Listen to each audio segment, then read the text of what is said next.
konferans iştirakçıları, mən ilk növbədə hər birinizi ürəkdən salamlayıram.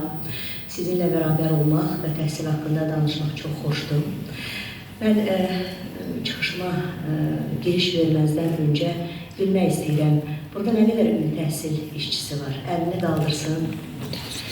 Çox sağ olun, təşəkkür edirəm.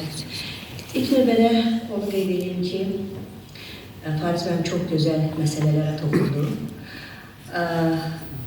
Mən hansı istiqamətdə, daha çox ümumi təhsil istiqamətində sizinlə bəzi məsələləri bölüşmək istəyirəm.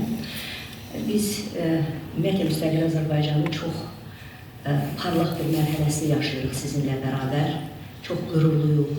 Çünki zəfərdən sonra Azərbaycan, bütün dünyanın gözü Azərbaycandadır.